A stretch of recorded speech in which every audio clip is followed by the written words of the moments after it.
What's up, guys? Welcome to episode 55, Identify Nursing Roles in Disaster Planning. This is the first episode in 4 on emergency response planning.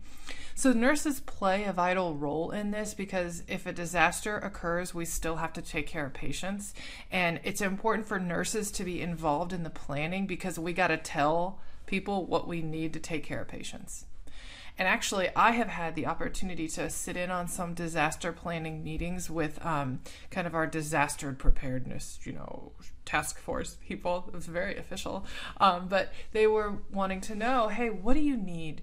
What are the absolute bare minimums of things that you need to take care of patients in the event of a disaster?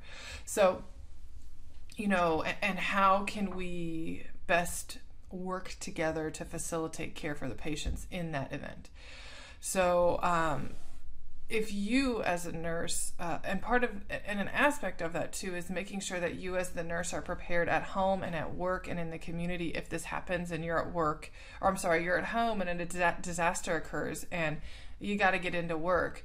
You want to make sure you have the supplies with you that you need, and know what the plan is at work for notifying people of, hey, it's all hands on deck here.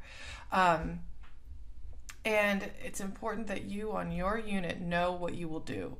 So, hey, if we have this mass influx of patients, if there's a tornado in town, what do I do? If there's an active shooter, that's one. Actually, I participated in an active shooter drill where we had someone going through the hospital pretending to be an active shooter, and to test our ability to deal with that situation, which was very eye-opening and helpful. Actually involved the community and all that. It's pretty cool.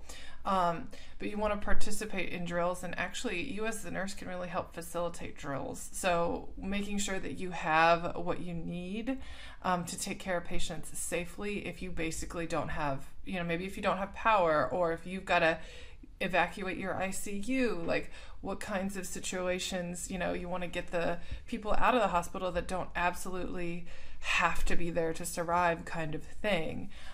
So nurses play roles in preparing for it and talking and sitting on planning meetings, preparing for themselves practically. What do I need to have ready to go if there's a disaster in our community? How can I best make myself available to serve my hospital and my community?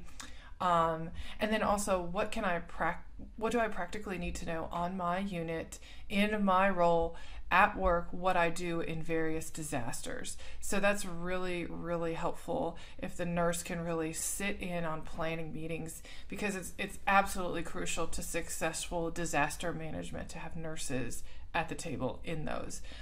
So that concludes episode 55, Identify Nursing Roles in Disaster Planning. This has been another episode of the unofficial NCLEX Prep podcast. To get the massive PDF guide that goes along with this podcast, head over to nrsng.com/NCLEX-Prep. That's nrsng.com/NCLEX-Prep. That's a free download that you can take with you anywhere, and you can basically have this podcast in text format. Our goal here at nrsng.com is to give you the tools and the confidence that you need to succeed in nursing school, on the NCLEX, and in your life as a nurse. We want you to succeed, and we want you to become part of this movement of nurses that is dedicated and motivated to learning and becoming the best nurse that they can possibly be. My name is John Haas, RN CCRN, and I'm the founder of nrsng.com, and I sincerely thank you for being here, and I'm so proud of you for taking this step in your journey. Now you know what time it is now. It's time to go out and be your best self today. Happy nursing.